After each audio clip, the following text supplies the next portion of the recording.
The following was recorded in front of a live studio audience at the Studio 21 Podcast Cafe. This is the United Podcast Network. If you're building, buying, selling a home, the real estate news got news for you. Real estate house party. With attorney Rick Carter, Real estate house party. paralegal Kathy Holtshouser, Real estate house party. Come in, have fun. and comedian Tony V. Now, here's real estate attorney Rick Carter. Welcome and thanks for joining us here on Real Estate House Party. Kathy Holtshouser, where's Tony V? That's what I was just going to ask. Okay, Where Tony is he? V. We're gonna get problems with false advertising. This is the third time in a row. Yeah. He really is part of the show. Is he coming back? He's coming back. Good. Plumbing issues today With the house. with the house. Yeah. He does talk about his own personal plumbing issues, but I don't think that's the case today, right? Not today. Right. Not today. There. So welcome again to the Extroverts Club. Yes. If I could pick two people ahead of this club, it would be Kathy Holtshouser, paralegal extraordinaire from Carter Real Estate Law. Hey, thanks for having me No. again. Like, I know you don't have a choice. Like we have a choice. Right, exactly. Just part of the package. Yeah. Part of the package there. And Steve Gary, my good friend there, we got a plethora of questions to ask you there today there. But You guys Sounds go good way to me. back, don't you? we go way back. We graduated in high school, like, what was it, 1995 together? And, There's a 5 in there somewhere, but that was 95. not sure if that was the decade there. But yes, we go way back. And we were just saying, when I saw you in high school, I knew years later we would be giving informational seminars and podcasts to any of those who listen. Even before anybody ever heard of a podcast. That's you right. knew We were gonna be ahead of the game. We're ahead of the game there. So we appreciate you coming in today. We do Thanks have for having me. we have a ton of questions for you. Biggest questions I have is on flipping properties. Wow, that's a really interesting subject because I think a lot of people out there are interested in, Yep. Maybe say, oh, that sounds like a great plan to flip a house, but I'm sure that it's not as easy as saying I'm going to flip houses and then, I think there's lots to it, and Yeah. I think a lot of people watch HGTV and say, I can do that. yeah. But the reality is it's probably a little more complicated than what you see on HGTV. So you just don't go on and pick out a house and throw in a kitchen and sell it for $250,000 more than. Yep, Yeah. 10 grand into it, and it's remarkably converted into a beautiful palace, right? Well, what we have going on now, it's just such a hot market. So people know there could be some profit margins in there if done right. So we've always talked about on how to calculate your costs and profits. And one thing you've always said is you don't make your money when you're selling. Correct. You make your money when you're buying. Correct. And What do you mean? I don't really understand that. So Well, the logic on that is that if you pay too much for it up front, no matter what you go to sell it for, it only can sell for what the true market value is I at the see. time. So if you pay too much at the beginning, you're not going to make any money on the end. You have to buy it right to be able to put the money into it and then sell it at its proper value. Now, do you think, I'm sorry, am I already going off? We never, We let's did- just tell Steve. we did we determine, fight a little bit, and we did determine today, Jonathan told us, our excellent producer of the show, told us we have some listening and hearing issues there. One of us on this podium right now speaks a little bit louder than the others. No, So- I'm just a loud person. I can't help it.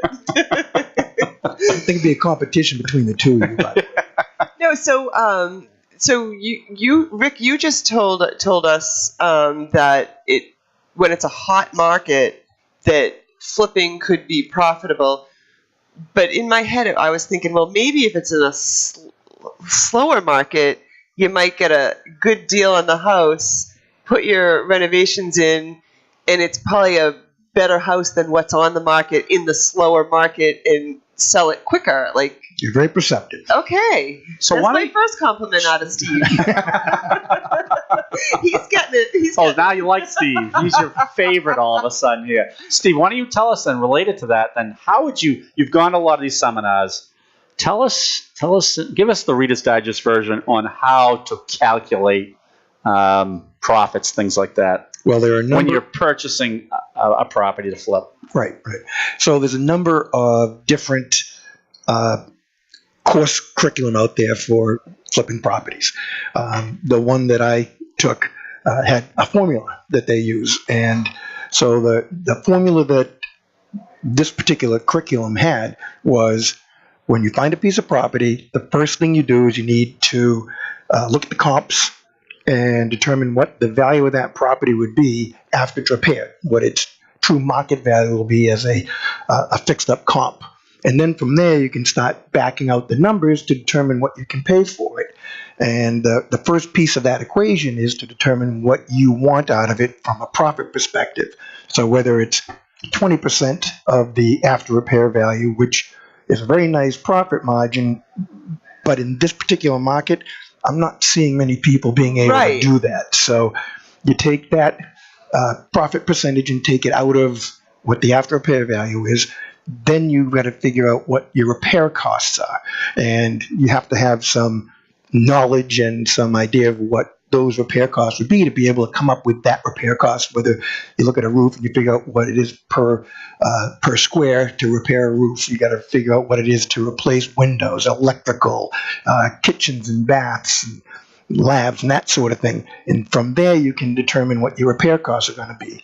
Then from there, you have to back out one more piece, which is the cost of using money. Well, 10% of the after repair value that is the catch-all, and that catch-all is your the cost of money, the closing costs, the realtor fees, which are pretty affordable at Carter Law Office. I'm going to tell you right now. But now, would that catch-all have unknowns in there? Unknown, like maybe the electric, what do you call it?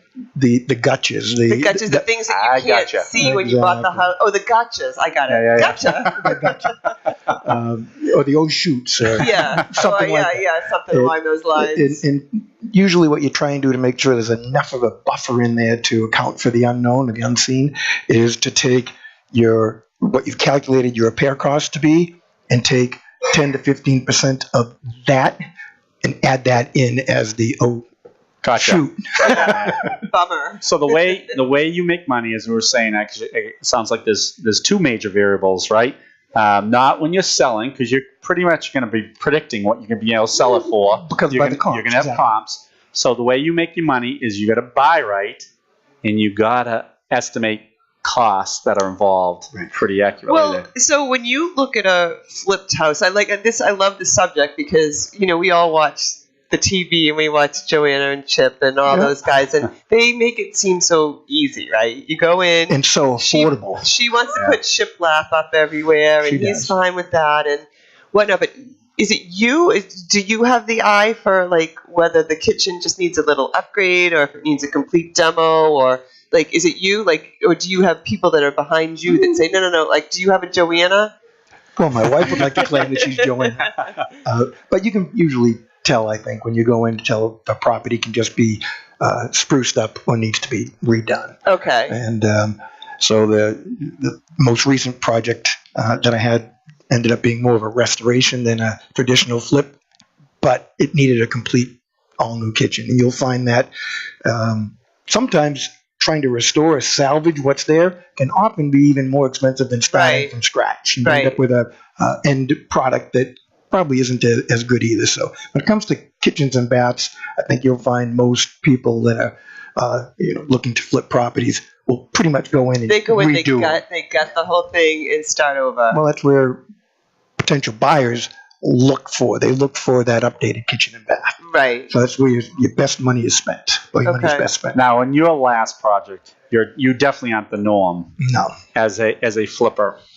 And I think you really personalized yourself with the house. You took a lot of great care in it.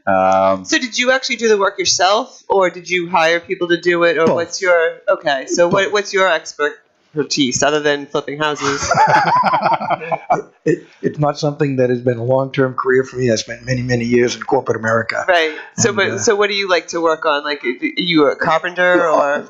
All of it. I would putter with all of it. Okay. Which may be a good thing for the guy who is owning the property. He can be the jack of all trades, but my experience is that might not be the right approach for hiring your contractors. And again, my experience was that I think the best approach is to have somebody who is has expertise in each specific areas, as opposed to somebody who is a jack of all trades and master of none, because the end result can reflect that. Yeah. So the way I think it worked well for you is because you do have an eye for this stuff. Mhm. So I think related to what Kathy's asking, I think and you're suggesting maybe get a general contractor. Yep. But you oversee some of this to make sure it's going according to plan. I think you had a lot of input. I did. Yeah. And I don't know how anybody could do a project without devoting a lot of time themselves to be part of it. So some of these shows, the people who are running the project will pop in at the end of the day. Yeah. And It's not real. I don't see that as a really viable approach, because you're not there to monitor, direct, make changes, make sure that errors and issues don't take place. So listen, so as we're sitting here talking, it's dawning on me that most people think when they flip a house, or I'm going to flip houses, right? That's the thing, and they think just like that they hire Steve, somebody. She's doing anything to get out of Carter Law Office. You're not getting a job flipping houses, okay? No, I want to put the shiplap up. So I think that the general consensus is flipping house, like I said it earlier, is easy. And then you really kind of hands off because there's no emotional tie to this house, because at the end of the day, you're going to sell it and make money. But you're telling us something different, because you're putting your hard work into it. It's not as simple as buying a house, having somebody come in, demo it, and start over and call it a day. I'm sure that can be done. Yeah, but I'm not sure it's as effective. Yeah. I don't know how you could do it and end up with the final product the way you want it to be. Okay. Steve's getting a house sold right now. Good for him. Good for him. Yeah, another house sold there. Just flipped. We'll put that on silent. So why don't we back up a little bit? Why don't you tell us what the strategy was in those seminars? How did they map things out for you to show a picture perfect flip? How did they walk you through it? Well, I don't think there's anything such thing as a picture perfect right, flip. But go ahead. What was there? Pretend. Sorry, sorry. She's a contrarian. We call her a contrarian around the office there. So, go ahead. She seems to be doing okay by you, Rick.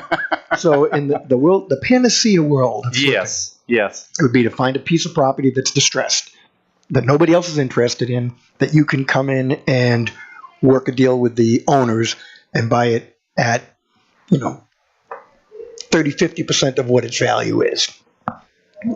There aren't a lot of those around. There aren't. There probably was a period. Yes. Period of time. The pre-foreclosure boom and short not so much sales. now. Right. Now, we tell people to be careful of the foreclosed. You were talking about distressed property. Yes. We tell them to be careful that foreclosed property that might be sitting there for a while. So sometimes the kiss of death is a foreclosed property sold for, maybe in the $400,000 range. Because we've seen instances there where something's been left vacant for a long time. You have mold issues. And they've shut the water off. So frozen pipes. Yeah, so be careful of that. But you're saying one of the things they were saying in the seminars: look for a distressed property. Yes, and if you can buy it at a pennies on the dollar scenario, then come in. Get it restored. We could do that somehow. Sure. Buy it real cheap. Well, that's kind of like the rose-colored glasses type of flip, right? It is. So Rick asked what their ideal scenario would be, and that would be it. So why don't we back up a little bit and have Steve tell us his flipping story? Like, you found a house worth can you give us a real life scenario? Well, the most recent one, as I said, was more of a restoration than a flip. And that was as Rick put it, different than the norm in the sense that I made a mistake that you're not supposed to do in flipping, which is I got attached to the property, emotionally attached. Well, right. So I restored it to the way that it needed to be brought back to its original grandeur. What was the sign when they had to pry you out of the house at closing? You had your fingers on the doorway. Said, "Steve, let it go." So would that be, so for anyone that's listening, would that be your number one tip? Don't get too attached. You have to get attached to a point, right? Like to a certain degree. So the difference between a restoration and a flip, in my opinion, is in a flip, you come in, it's a cape, a ranch, a split, something that there's no real character to. You can come in with little or no emotion and just tear out all the walls, Right. gut everything out of it, and rebuild it the way that you want to or can afford to do so. If you're dealing with something that is a vintage piece of property or something with a lot of character from years gone by, you want to try and preserve that. At least I did. And that's when it becomes a little more complicated. That's the emotional tie piece that I was referring to.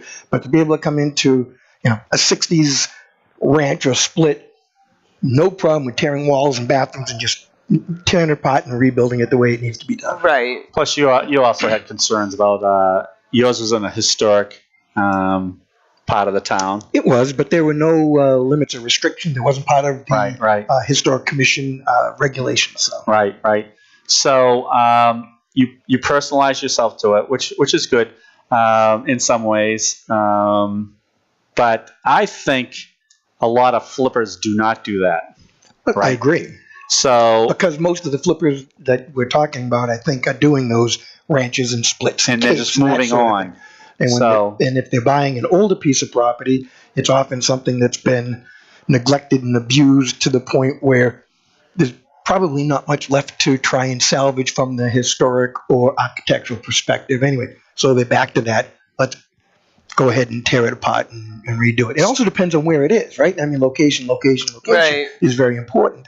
So if you're dealing with a property that's in a potentially less desirable area, and that's one thing. If you're dealing with something where all the properties around it are beautiful and restored and still grand, you want to do the same thing. Right, you got to keep up with the Joneses, right? Correct. Did you have to get a certificate of occupancy for yours? Because each town is a little different on that. We did. So, and we I had know to get that at the end, of course, before Carter Law came in to deal with the closing of the property. Now, why don't you explain that to our listeners? Because typically you get a permit to build a new construction home, right? Yeah. So I think what Kathy's headed to is we're trying to give some tips to someone who is buying also. So I think there's a few items we have to worry about. Are permits pulled? And I know you pulled permits. Yes. So if you're giving a suggestion to a buyer who's purchasing a flip property, you want to make sure those permits were pulled and closed out. Right? Correct. So you have to work with the town on that. And we usually see certificate of occupancies in the new construction world, but there's a caveat to certificate of occupancies where on renovations you also have to get a certificate of occupancy. Well, you still have to pull the permit, right? Because it's uninhabitable once you start the renovation. Right. And as Rick said, we should make sure they're signed off because I don't believe you can get that certificate of occupancy. Right, until everybody's the electrician and everybody has to do their part. But also related to that too, you get the certificate of occupancy, but that's mostly for the town. So the plumbing and electrical is all set. Yep. You need to also, on a flip property, go through it pretty thoroughly to see, because they're only looking actually for the major things. You're looking for, But isn't that something that when you bring in somebody to do the assessment at the end and do the walkthrough, that's you're hiring somebody to come and determine that for you as a buyer. Or maybe you're referring to the home inspector. I am, yes. Yeah. So you're going to have different points. You're going to have the town getting involved with the certificate of occupancy and for the permits, and you should get a real good home inspector on a flip property. I think so too. Yeah. And, although the other one in the legal side of things here in real estate, aren't you finding that more and more people in this competitive low inventory market are foregoing home inspections to be able to get those? So it's a catch-22 here, right? But if you're looking at a flip property, to your point, Rick, I think it's very important because you have ethical flippers, just like any other business, and you have some that may not be quite as ethical or perform the level of due diligence that possibly. Well, I could think have. that there's a handful of flippers out there that give flippers a bad name. Like any business. Right. And we've talked about this. Even if that flipper is not unscrupulous, they don't live there, so that they don't need a. They don't care about the high quality. I'm not talking about you, Yeah, no, I Steve, understand. but they don't. They may not care about the high quality paint or the carpet. They want the first view to catch them, Pretty. and then Right. and then when they move in and the carpet falls apart, It's almost like they're long gone. and we've talked about this, or we'll be talking about a lot more. Staging. Staging is great for the seller, but statistically, a buyer overpays the more it's staged. And most flippers know they put in that nice new kitchen, the cabinets, and they, maybe the bathrooms, but they'll get that done because that's the shiny object that all the buyers want to see. That's it. And they come in and say, "Oh, this is The almost." cabinet doors have fallen off in a year. They looked good. Like I said, it's pretty. Yeah, exactly. Or we've seen this with the vents, and they have these heating vents or something in the bathroom where they don't go anywhere. So there's a lot of telltale signs there where they might not have put as much work into it as they probably should have. So let's back up a little bit. So this is actually hitting on a lot of things that we've talked in the past. If I was a buyer, I'd want in this situation make sure I had a buyer's agent, because that buyer agent probably knows if that house has been flipped or not, right? So I would definitely get a buyer's agent in this. They're going to say, they just bought this a month ago, fixed it all up, which might actually have some financing concerns too, right? Yeah. So buyers, if they're going for an FHA loan, might have some, Well, if the seller hasn't owned it for, and I don't know what the I think time. it's 90 days. 90 days. So if they're selling it within 90 days, and if it's an FHA loan, FHA is going to say, well, we're going to need a couple appraisals and, inspection at the end. And that, I think that seller is going to be obligated to make repairs on that property if it's within that time frame for the FHA loan. So I think people got to be careful of that. So we've talked about this a lot of times. You do have to hook up with a mortgage originator early in any process, and this is a good example. So Rick, I have a question for you, which is with those buyer's agents. Yep. And even as closing attorneys, if you have somebody who is a flipper and has been for years, Yep. I would think that the buyer's agent and yourself, you see those same people over and over again. Yes. So you'd be able to have an understanding or an idea who actually does good work and who you should watch out for, right? You know what I would do? Here's our another tip there. Ever hear of masslandrecords? I have, but I don't know anything about them. Masslandrecords. It's a site that the public can get on. So what I would do is, because you're always looking for references, so if you're buying it from some developer and say, listen, give me some references, they're always going to give you the best people they've worked with. Of course. Call these 3 or 4 people that might have worked out fine. What I would do is go on Mass Land Records in Massachusetts or New Hampshire NH Deeds in New Hampshire. Yep. And I would search that seller, find out who he has sold to. If he's sold in the last 2 years to 10 people, you have their addresses. You can see it all right there. But that applies to builders, developers as well, Anyone. right? I mean, so anybody who has a track record of multiple sales is going to have a reputation built in there because of what he's done in the past. Right. And you can probably go on Better Business Bureau's websites and find out if there's been issues with that. But I would definitely go on Mass Land Records and I'd find out who he has sold to. You got the addresses. Call him up and find out. Steve's worried. Are you happy? He's going to get the call. No, Steve, but you. No, I'm not worried. I know. You did a great job. I might go off course a little bit, but are you a corporation or is it Steve Gary? Just me. You're looking at the corporation. President, treasurer. And the reason I ask is anybody that's thinking about getting into flipping houses, you got to be careful of your capital gains. Probably true. Yep. Yeah. So like when you sell a house in Massachusetts, or when you sell a house, if you live there as your primary residence for more than 2 years, you have the exemption. But so people might not think about that, and if they're in the tax bracket, the 33% tax bracket, you're gonna that becomes basically ordinary income at that point, right? Right. So right. So you're not taxed quite as bad, right? Yeah. So, but the reality is that if that's part of your income or that's what you're viewing as your income, that's going to get taxed in the same way. Right. So that might be part of the 10% that they need to think about, or the whatever you're. Well, I mean, it's the same kind of thing. If you have a occupation and you've got simple numbers, you got a salary of $100,000, you know that you're not bringing home $100,000. Right. So the same kind of logic should apply to if you're doing the flipping. Is if you take that same $100,000 profit of a piece of property, you're not taking that full $100,000 profit home. So now the general contractors you hook up with, they're licensed, obviously, right? Yes. And you want to make sure of that. Yes, and you want to make sure they're licensed specific. And I think you had alluded to that. You don't want to just get someone who just happens to have a plumbing license. And so when you say a licensed contractor, you want to see that he does the full. So there's a couple of pieces to that. One is the end product, the caliber and the quality of the work, and the other is the availability and continuity of the work. So by that I mean you can have a subcontractor. You brought up a plumber or electrician.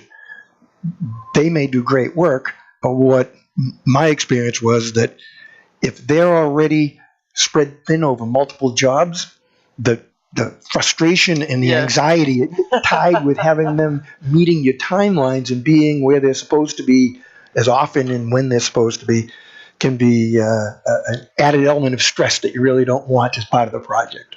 Right. And then a really busy, good plumber that you may want to... Catch-22, right? Yeah. It's a huge catch-22 because you want them, they do great work, but they can't meet your deadlines, and you have a deadline because you need to get your profit at the end of the day. But every day... If that's your job. It is, but every day that property remains in your possession, you're paying it's expensive. Yes. I mean, you're paying the taxes, you're paying the interest on the money, you're paying all the utilities, all those things are ongoing. Right. So every day the clock is ticking and the register is tallying. Look at his eyebrows beating up there. No, I can see it because just as a homeowner and a plumber doesn't show up, or an electrician, you miss a day of work.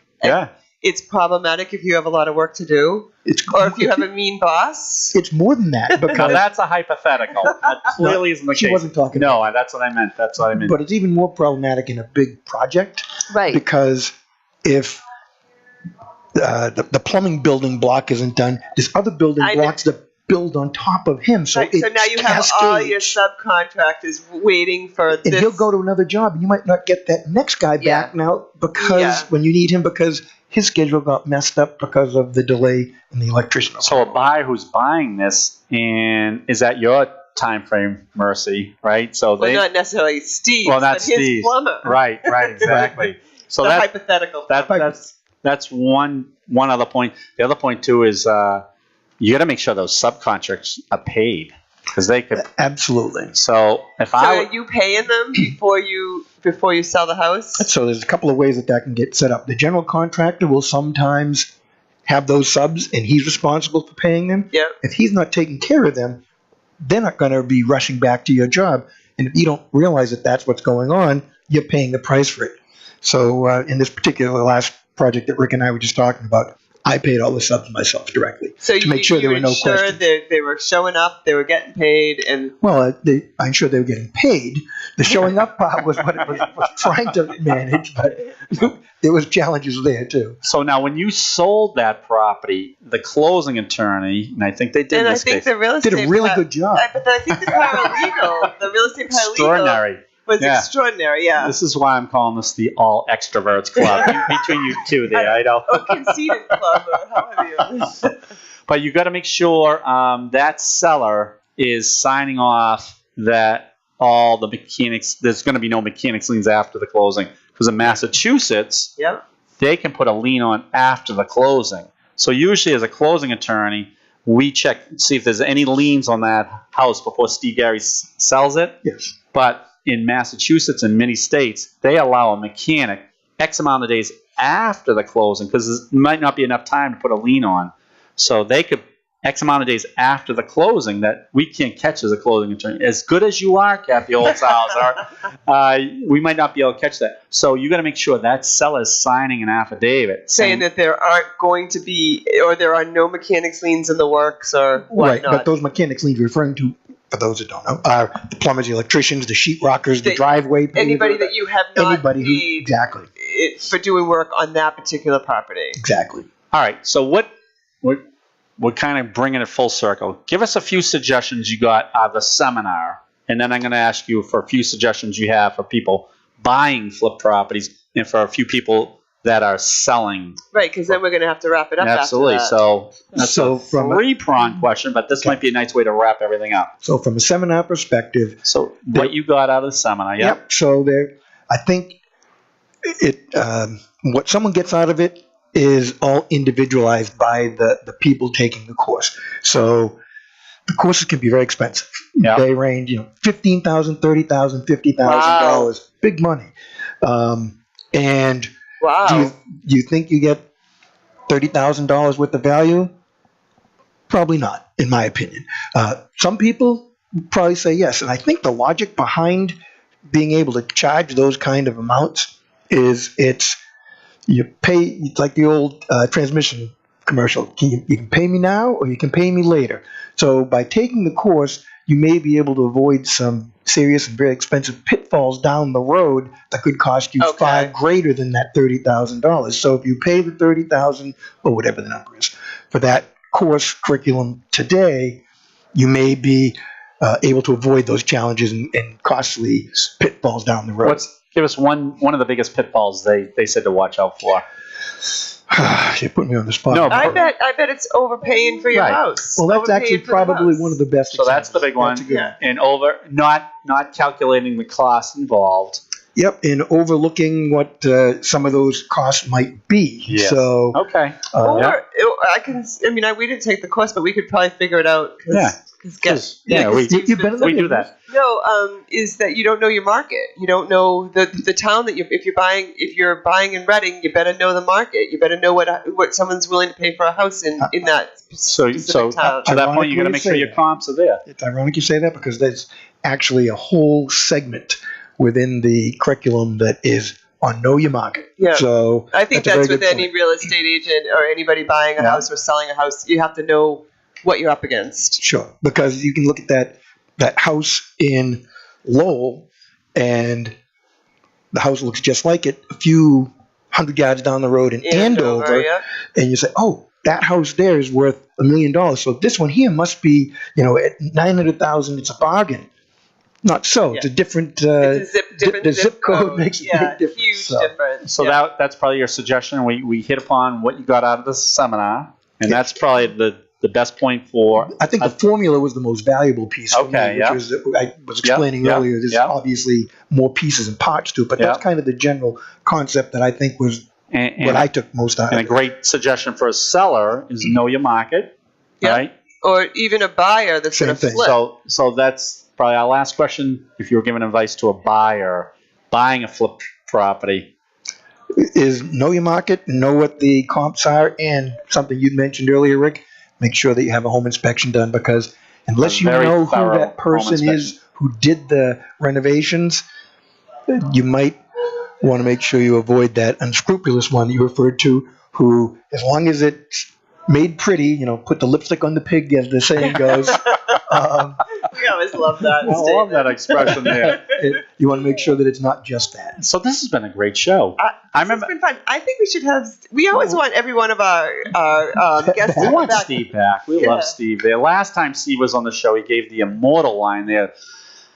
The radio show was like sitting in the middle of the field on a folding chair with a hurricane coming by, having a conversation. In the middle of a comedy tornado, I believe, is what I referred to. That's So funny. we But appreciate how was it. today? We were okay today. Well, Not Tony too V loud? wasn't here. Which it took the level of tornado cyclone down a little bit. But we appreciate you coming in. Thank you for having me. Those It's always great fun. advice there.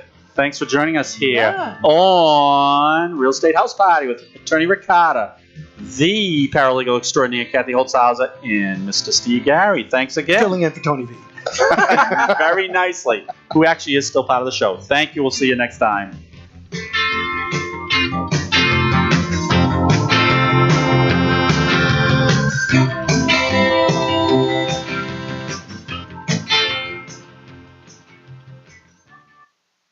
The The views and opinions expressed by the hosts, guests, or callers of this program do not necessarily reflect the opinions of the Studio 21 Podcast Cafe, the United Podcast Network, its partners, or affiliates.